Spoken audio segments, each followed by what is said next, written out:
막 리스크 관리와 비중 조절. 아, 드디어 세논의 도깨비가 나오네요. 매매 전에 알아야 될 거죠, 이게? 네, 매매 전에 알아야 돼요. 이게 트레이딩에 필요한 건가, 인베스트 투자에 필요한 건가? 다 필요하기는 한데요. 아무래도 트레이딩 쪽에 조금 더 맞닿아 있고, 아니 인베스트도 사실은 상관이 있고. 뭐 이런 거잖아요. 내가 갖고 있는 돈이 예를 들어 10억 있다. 이때 예를 들어 부동산에 2억 5천, 주식에 2억 5천, 뭐 코인에 2억 5천. 그러면 이렇게 하는 게 비중을 나누는 건데, 근데 대부분 이렇게 잘 안 하시고, 예를 들어 주식이 10억 딱 들어갔는데, 근데 이게 리스크 관리라는 게 결국 이거더라고요. 이게 투자란 게 손해를 볼 수도 있고 수익을 볼 수도 있고 인데 10억에 대해서 나는 얼마까지 손해를 볼 자신이 있는가. 얼마를 벌 게 아니고 손해를 볼 자신이 네, 있는가? 이게 모든 투자에서 1번은 대부분은 수익을 보고 가거든요. 근데 손해를 볼 거 먼저 생각을 하셔야 돼요. 그러니까 대부분 이제 뭐 10억이 20억 될 생각을 갖고 이제 스타트를 하지만 10억이 8억만 돼도 난리가 나는 거예요. 이것만 생각을 했으니까. 그래서 결국 리스크 사이즈라는 건 내가 감당할 만큼의 손실 금액을 미리 정해놔야 되는 거죠. 근데 자기가 정해 놓지도 않고 사실 생각도 잘 하진 않잖아요. 예를 들어 근데 부동산이 좀 좋은 건 뭐냐면, 애들 10억짜리 집을 샀을 때 뭐 앞으로 오를지 내릴지는 사실 누구도 모르는 거니까. 근데 아무리 내려도 이 밑으로는 안 가겠지라는 그 심리적 하한선, 이걸 이제 굳이 얘기하면 하방에 막혀 있다 이렇게 얘기하는데, 이 하방 막히는 거를 지지해 주는 게 전세값이에요. 아, 맞아요. 그러니까 전세가 예를 들어 5억이니 같이 내려온다고 한들 전세도 조금씩 싸지고 매매가 아무리 싸져도 너무 4억 밑으로 가겠나? 라는 그 하방에 대한 경질이 있는데, 근데 이건 그래서 부동산 투자가 이 리스크에 대한 부분이 참 좋더라고요. 그리고 내려가면 내가 들어가서 살까? 이 생각을 할 수도 있잖아요. 그러면은 안정적이죠, 아무래도. 근데 이게 주식이잖아요. 그러면 이 말이 이렇게 안 돼요. 예를 들어 애플 주식 10억치를 샀어요. 애플이 계속 오를 것 같으니까. 근데 10억치 주식을 샀는데 8억이 될 수도 있고 5억이 될 수도 있고, 하다못해 애플이 망해서 성장 폐지가 되면 종이. 네, 제로죠. 네. 그 주식이나 코인이나 이제 증권 쪽, 금융 쪽은 이게 가능하기 때문에 10억을 다 통째로 들어가는 건 보통 사람들이 거의 쉽지 않은 일입니다. 그러니까 전 재산을 넣는 거. 그럼 여기서 이제 리스크를 관리한다라는 건 두 가지가 있는데, 하나는 손절을 한다고, 하나는 비중을 조절한다요. 예를 들어 손절은 이런 개념이죠. 10억치가 들어갔는데 나는 상승할 걸 보고 들어갔는데 내가 아무리 생각해도 마이너스 2억까지는 버티겠는데 그 밑으로는 난 못 버틸 것 같다 라고 한다면 마이너스 2억이 됐을 때 팔고 나와야 돼요. 손절은 내가 선을 그는 거예요. 나는 얼마 이하로 떨어지면 이 트레이딩이 실패했다고 인정하는 거죠. 그리고 조금이라도 남겨서 나오는 개념이에요. 근데 이 손절을 대부분 못해요. 못하죠. 네, 왜냐면 2억이 날라갔는데 만약에 손절을 했는데 다시 올라가고 10억이 되고 20억이 되면 사람 미치는 거거든요. 근데 고수일수록 손절을 잘해요. 빨리 자르고 손익비가 좋은 투자로 들어가는 형태죠. 근데 손절 자체가 굉장히 어려워요. 그리고 이게 대부분 나는 2억을 버틸 수 있어 라고 생각하지만 2억을 버틸 수 있다고 생각한 분은 이 마이너스 1억까지만 해야 되더라고요. 못 버텨요. 내가 생각한 거의 반 정도가 실제 버티는 정도인데, 근데 이제 부동산은 막 마이너스 2억 버티시더라고요. 손절은 잘 안 하고 손절이 맘대로도 안 돼요. 그런데 주식이나 코인은 손절을 해야만 합니다. 아니면 대부분 다 이제 이렇게 가다가 요렇게 될 줄 알고 샀는데 요렇게를 이걸 다 견디는 거잖아요. 그리고 이렇게 되면 상관없는데 본절쯤 오면 다 팔아요, 다시. 그럼 이 시간을 보상을 못 받거든요. 이게 되게 어려운 부분이죠, 아무래도. 그래서 추천드리는 방법이 뭐냐면, 손절도 손절인데 비중을 바꾸는 겁니다. 예를 들어 비중을 바꾼다는 건 이런 얘기예요. 한 종목에 10억이 다 들어가서 나는 마이너스 10%까지 버티겠다라고 하면 1억을 손해를 생각을 하는 거잖아요. 근데 만약에 한 종목에 10억이 아니라 한 종목에 2억만 들어가요. 그 현금을 8억을 남겨놓는 거죠. 그럼 마이너스 10%까지 버티면 여기서 2천만 원 손해입니다. 근데 사람들이 왜 이렇게 비중을 못 조절할까요? 욕심이죠. 예, 이번 거 무조건 될 것 같으니까 10억 몰빵. 그러니까 대한민국 사람들은 너무 몰빵을 잘해요. 화끈해서. 예, 그렇죠. 그래서 기본적으로 비중을 이렇게 나눠놓고 내가 잃어도 될 만한 퍼센테이지를 정해놔야 돼요. 그러면 10억을 2억으로 나누면 5조각을 낼 수 있고 이거에 10% 손해면 전체 금액에서는 사실 2% 손해예요. 10억에 대한 2%가 2천이니까. 그래서 그 이제 고수들, 금융 쪽 고수들 책을 읽어보면 한 거래당 최대 손실을 2% 이상 하지 마세요라는 2% 룰이라는 게 있어요. 좀 타이트하게 하는 분은 1%까지 하거든요. 그러니까 뭐 금을 투자든 은을 투자든 비트를 하든 뭐라든 그 투자 딱 들어간 순간 내 전체 자산의 1%, 2% 이상은 손해보지 않겠다. 2% 이상 손해보는 순간 자르고 나오겠다. 이 룰이 정확하지 않으면 계속 손해를 봅니다. 왜 그러냐면 이게 약간 곱셈, 이 수학적인 건데 곱셈에 좀 재밌는 게 있어요. 예를 들어 10% 상승과 10% 하락. 예를 들어 1억이 있어요. 10% 상승했다가 10% 떨어졌어요. 그러면 단순 계산으로 다시 1억이라고 생각하지만 1억이 아니거든요. 1억이 10% 상승하면 곱하기 1.1 하면 되는데 그러면 1억 1000이 되겠죠? 근데 여기서 다시 10% 하락을 하면 1억이 되는 게 아니라 1억 몇백만 원이 돼요. 왜냐면 곱셈이기 때문이죠. 그럼 거꾸로 10% 하락했다 10% 올라오면 본전이 될까요? 안 될까요? 안 돼요. 계산을 해보면 돼요. 1억이 10% 하락하면 9천만 원. 이게 다시 10% 들면 9,900이 돼요. 원금이 안 돼요. 이 얘기는 뭐냐면 하락한 다음에 원금을 올라면 하락한 거 이상 수입이 나야 돼요.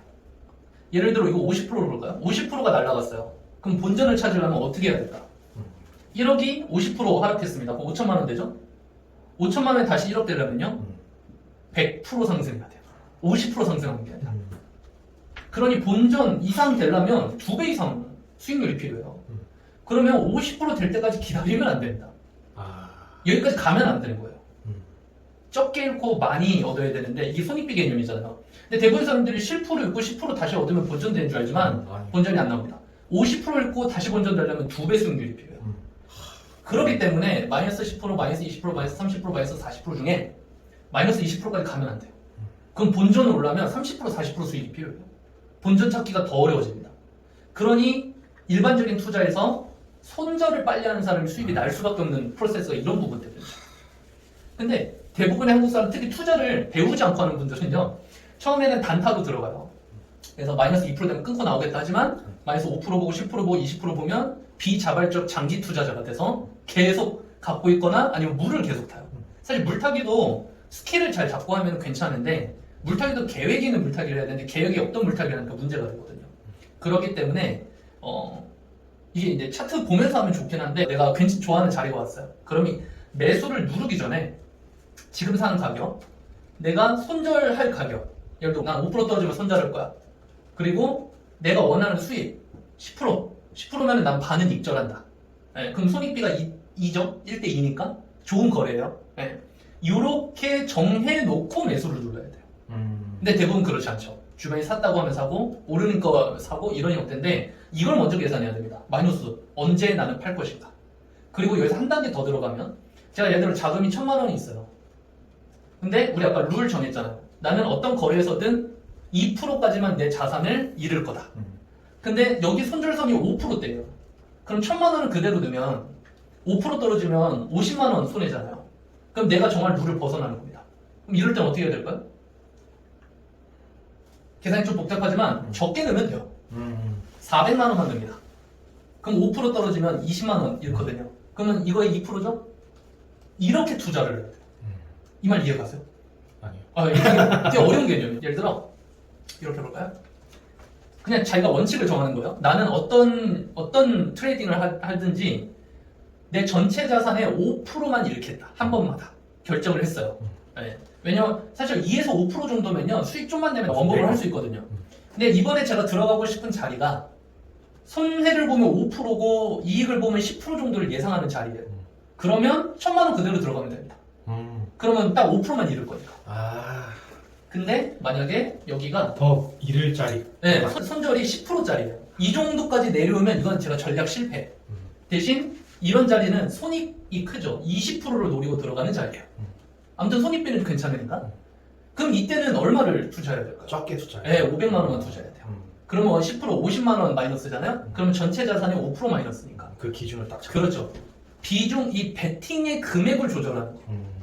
이게 이제 논문으로 있어요. 그걸 켈리 공식이라고 하는데 그렇다고 이제 모든 거래를 제가 이렇게 계산할 수는 없는데 예를 들어 이거를 이제 내 매수 전략하고 연결을 시킬 수가 있고 결국 트레이딩에서 돈 버는 사람들은요 매번 이걸 계산해서 들어가요. 네, 그러니까 예를 들어 이런 전략이 있어요. 매매를 하는 방식은 수만 가지거든요. 근데 이런 전략을 하는 분이 있어요. 이렇게 자산 가격이 막 이렇게 가다가 여기서 이렇게 횡보를 해요. 하다가 이 선 있죠? 이 최고점 선을 돌파하는 순간 매수해서 이 이익을 가져가는 돌파 매매를 하는 분들이 있어요. 이게 굉장히 수익률이 좋은 매매입니다. 자, 근데 이때 매매를 잘하는 사람들은 어떻게 하냐면 여기는 매수 타점이죠. 그럼 손절 타점을 잡아요. 손절을 어디로 잡냐면 보통 이 전의 저점. 얘가 올라갔다가 이걸 다시 깨고 내려오면 이거는 내 전략 실패인 거예요. 내가 원하는 그림이 안 나오잖아요. 그러면 여기가 손절선입니다. 여기가 매수 지점이에요. 이 텀을 보니까 예를 들어 어떻게 하면 쉬울까? 3% 볼게요. 여기 텀이 3%인 거예요. 근데 여기는 최고점을 넘어서면 그 이상 손익을 볼 수 있기 때문에 저는 6% 정도 올라가면 제 투자금의 반 정도는 입절해서 현금 챙기고 나머지는 계속 따라가려고 해요. 이게 전략이에요. 그럼 이 3%의 손실을 볼 건데 제가 이제 투자금이 1,000만 원 있습니다. 제가 세운 원칙이 나는 모든 거래에서 3%까지만 손해를 볼 거야 라고 한다면 1,000만 원 투자하면 됩니다. 그죠? 네. 근데 나는 모든 거래에서 1.5%까지만 손해를 볼 거야 이러면은 500만 원만 투자하면 돼요. 근데 나는 6%까지는 매번 거래에서 손해를 봐도 돼 라고 생각을 했어요. 그러면 1,000만 원 투자하면 잃어봤자 3%잖아요. 그럼 이럴 때 어떻게 할까요? 난 6%까지 손해를 볼 자신이 있는데 손절선이 짧은 거예요. 3%만 손해를 보는 거야. 그럼 2,000만 원 투자해도 되는 거잖아요. 두 배로. 이때 레버리지라고 쓰는 거죠. 주식 같은 경우는 신용미수. 그리고 해외 거래소는 레버리지 2배. 1,000만 원 갖고 2천만 원짜리 투자를 하는 거죠. 네, 그래도 6%만 잃을 거니까. 이 개념 아시면 우리나라 5%예요. 진짜. 이 개념 아시면 5%예요. 이해했습니다. 네. 그러니 대부분 매수를 아무 생각 없이 누르거든요. 실제로 어떤 연구 결과 보니까 사람들이 증권사 어플 앞에서 매수 매도를 누르는 순간 순간적으로 사람의 뇌가 IQ가 원숭이보다 낮아진대요. 오히려 원숭이들이 더 잘하는 거예요. 실제 실험이 있었어요. 원숭이한테 원하는 종목을 고르게 하고 매수한 거랑 전문가들하고 해서 1년인가 싸워봤대요. 원숭이가 이겼어요, 수익률. 네. 그러니까 얼마나 웃긴 거예요. 사람의 감정이란 게 정말 웃긴 거예요. 그래서 지금 오늘 되게 어려운 개념인데 손절에 대한 명확한 선과 비중에 대한 베팅 이거를 설정해놓고 매수하면 잃을 수 없어요. 매수 타점만 괜찮으면 매수 타점은 그냥 좀만 공부하면 좋은 매수 타점 다 찾거든요. 근데 다 어디서 실패하냐면 이때 몰빵을 해요. 모든 거래에 몰빵을 해요. 그러니까 계속 잃죠. 이런 부분들을 아는 게 되게 중요하고 이게 이제 비중에 대한 얘기고 이렇게 비중을 통해서 매번 거래마다 잃는 거를 통제하는 것을 연습하는 게 트레이딩에서 정말 중요하고 두 번째는 리밸런싱인데 미국에 아주 유명한 매매법이 하나 있어요. 바로 뭐냐면 주식 60%, 채권 40%. 이게 채권이어도 되고 현금이어도 됩니다. 아무튼 채권 현금 비슷하죠. 그러니까 미국 주식을 60%를 담고 뭘 담든 뭐 60%를 담아요. 그 채권 아니면 현금으로 둬도 됩니다. 40%를 현금으로 담아요. 그리고 1년에 한 번씩 주식이 많이 오르는 해면 이 주식의 비중이 70%가 돼 있고 채권 현금의 비중이 30% 이렇게 될 수도 있잖아요. 그럼 주식이 많이 오른 거잖아요. 그럼 1년 지났을 때 이걸 약간 팔아서 60% 만들고 얘를 다시 사서 40%를 또 만들어요. 계속 매년 1년에 한 번 거래하는 거예요. 근데 이 방법의 수익률이 엄청 높습니다. 제일 쉬우면서. 아니 그러면 주식 100% 하면 안 되냐? 주식이 계속 오를 거라면. 근데 주식이 오를 때도 있고 낮아질 때도 있잖아요. 이 방법의 장점은 이런 거예요. 예를 들어 주식이 폭락했어요. 그 해. 그래서 이게 40%가 됩니다. 전체 비중에. 그 얘기는 현금, 채권 비중이 60%가 됐다는 얘기예요. 그쵸? 네. 그러면 그 해 연말에 뭐 하는 거예요? 얘를 40% 만들고 주식을 또 60%로 사요. 또 사요. 그럼 이러면 무슨 일이 벌어지는 거냐면 주식이 많이 떨어졌다는 얘기잖아요. 저점에서 매수하는 거예요. 이해되시죠? 네. 그리고 얘가 다시 이제 1년이 지났더니 이 비중이 얘가 80%가 되고 얘가 20%가 됐어요. 이 얘기는 뭘까요? 주식이 많이 오른 거예요. 그러니까 비중이 늘었겠죠. 금액이 늘었으니까. 그래서 팔고. 그러면 얘를 다시 60%를 만들고 40%를 만들고 이건 뭐 하는 거냐면 고점에서 매도한 거예요. 이게 저점에서 고점 매도가 되게 어려운 일이잖아요. 근데 비율로 가면 그게 자동으로 됩니다. 이걸 쉐넌의 도깨비라는 얘기를 하는 거예요. 쉐넌이라는 사람이 전설적인 투자자면서도 수학자인데 이렇게 비중을 조절하는 것만으로 수익을 낼 수 있다. 심지어 그 동전 던지기로 실험을 했었어요. 동전 앞면 뒷면이 50% 확률이잖아요. 똑같아요. 주식 오를 거냐 내릴 거냐. 근데 그때마다 모든 돈을 투자하지 않고 현금하고 투자되는 돈의 비율을 계속 낮추는 거예요. 그랬더니 수익을 내더라. 50%짜리. 그래서 이게 아예 미국은요 ETF 하나를 사면 이게 자동으로 맞춰주는 ETF도 있어요. 그럼 얘를 사고만 있으면 돼요. 그럼 매년 이렇게 자동으로 맞춰줘요. 그러니까 점점 우상향하겠죠. 실시간으로 맞춰지는 건가요? 그 ETF마다 네. 리밸런싱 주기가 주기가 있어요. 뭐 3개월짜리도 있고 한 1년짜리도 있고. 그래서 이 전략은 되게 일반적이면서도 간단한데 수익률이 좋아요. 그러니까 이 리밸런싱 포트폴리오 전략인데 여기서 시사하는 바가 뭐냐면 대부분 어디서 실수하냐면 주식이든 코인이든 100% 산 다음에 떨어지면 돈이 없어요. 그러니까 리밸런싱을 못해요. 그렇죠? 네. 그러니까 저점에서 매수를 못해요. 대부분의 사람들이 내가 사는 위치가 저점이라 생각하지만 지하층 밑에 지하실도 있고 지하실 밑에 창고 있고 그러잖아요. 근데 이 비율을 맞추면 저점 매수를 할 수 있는 기회가 계속 옵니다. 그래서 얘가 오르든 내리든 나는 이 비율을 계속 맞춰가는 거야. 이게 어쩌면 어디에서 사느냐보다 더 중요해요. 근데 대부분 이걸 못합니다. 왜 못할까요? 이거 왜 못 맞출까요? 이렇게 쉬운 건데 왜 이거를 못 맞출까요? 못 맞춰요. 제가 해봤거든요. 그걸 주변에 얘기해줬거든요. 이런 거예요. 업비트 계좌에 1,000만 원을 넣어요. 코인을 600만 원만 삽니다. 그리고 현금을 400을 남겨놔요. 근데 오르니까 더 넣고 싶은 거예요. 내려가도 더 넣고 싶고, 올라가도 더 넣고 싶어요. 그리고 이게 이제 포모라는 단어 들어보셨어요? 빨리 따라가고 싶어. 네, 나만 지금 수익이 적은 것 같은 공포. 그러니까 주변에 막 어제 300% 올랐어, 50% 올랐어. 근데 내 코인은 10% 올랐어. 이 미치겠는 거죠. 그러면 현금을 안 놔둬요. 다 사요. 그렇지. 기가 막히게 그때가 고점이에요. 내가 포모에 걸려서 사는 때가 가장 고점이에요. 거의 정확해요. 그래서 저는 주변 애들이 산다고. 나 어디서 이제 적금 들어놨던 거 깼어. 대출 받았어. 이때가 포모의 극이거든. 이거 영끌하고 똑같아요. 네, 맞아요. 부동산. 집 올라. 마지막 사람들이 영끌을 해서 사잖아요. 대출을 받았어.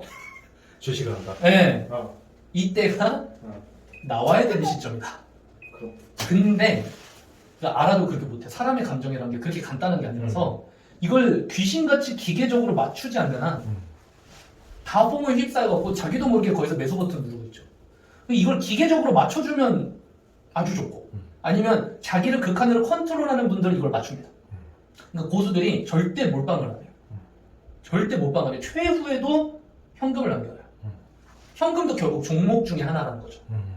내 주식 계좌에 애플도 있고 구글도 있고 마이크로소프트도 있는데 종목 하나는 캐시예요. 현금이에요. 이게 고수들의 투자 방법인데 이제 하수는 여기에 애플 전체 하나 이러면 애플이면 다행이에요. 듣도 보도 못한 이상한 회사가 막 60개 회사가 이렇게 백화점처럼 포트를 있죠. 답이 안 나옵니다. 네. 이분들은 또 손절 타이밍을 거의 놓쳐요. 그러니까 막 마이너스 40%짜리 막 50%짜리 막 이런 게 있어요. 그럼 그때 손도 못 대죠. 근데 물타기에서 결국 상승해서 나오면 괜찮은데 물타기할 돈이 없어요 그때. 그러니까 남들은 다시 현금 원금을 회복할 때쯤에도 마이너스예요. 그러니까 계속 이게 엇박자가 나는 형태죠. 만약에 이분들이 이 비율만 잘 맞췄으면 분명히 기회가 오는데 이게 정말 간단한데 저는 이게 투자의 전부라고 봐요. 이것만 알려주면 초등학생들도 돈을 잃지 않습니다. 대신 이런 포모는 올 수 있어요. 어떤 포모가 오냐면 그래서 인터넷을 보면 안 되는데 100만 원으로 1억 만들었어. 이런 사람들 있잖아요. 유튜브 보면 엄청 많잖아요. 물론 할 수 있죠. 네, 코인 쪽은 더 되죠. 이게 100배인데 코인은 100배 레버리지도 가능해요. 그러면 딱 보다가 딱 1% 상승할 때 100배 레버리지를 하면 100% 상승하잖아요. 그럼 딱 자산이 2배 되거든요. 이거 6번 하면 100배입니다. 6번? 7번 정도? 네. 1%씩 7번 먹으면 100만 원 1억 돼요. 근데 과연 그게 될까? 일반 사람들이. 이게 마이너스 1%면 원금이 사라진다는 얘기인데. 근데 그런 영웅담을 많이 봐요. 그리고 나도 될 것 같죠. 그래서 호기롭게 들어가서 100만 원을 날립니다. 100 날리면 다행이에요. 근데 더 최악은 뭔지 아세요? 100만 원으로 2배가 됐을 때가 문제. 해보니까 되거든. 되거든. 그럼 그렇게 어떻게 할까요? 100만 원이 한순간에 200 됐어요. 아, 이거 1000만 원이면 2000인데 1억이면 2억인 이렇게 돼요. 그 순간 돈을 더 넣습니다. 그럼 그 다음에 또 수입이 나면 좋은데 인생이 안 그러잖아요. 방금 같은 비중 베팅이나 리스크 사이즈 조절 이런 거 아무것도 모르고 그냥 무지성 매수니까 절대 안 돼요. 절대 안 돼요. 이게 돈을 몇 번 날리고 이제 그때 공부를 시작해요. 대부분. 근데 이제 그때 공부를 이상한 걸 시작해요. 블록체인의 원리 이런 거 공부해요. 갑자기. 그런 트레이딩하고 아무 상관이 없어요. 트레이딩은 매수에 대한 타점, 매도에 대한 타점, 비중에 대한 조절, 리스크에 대한 조절 이게 전부거든요.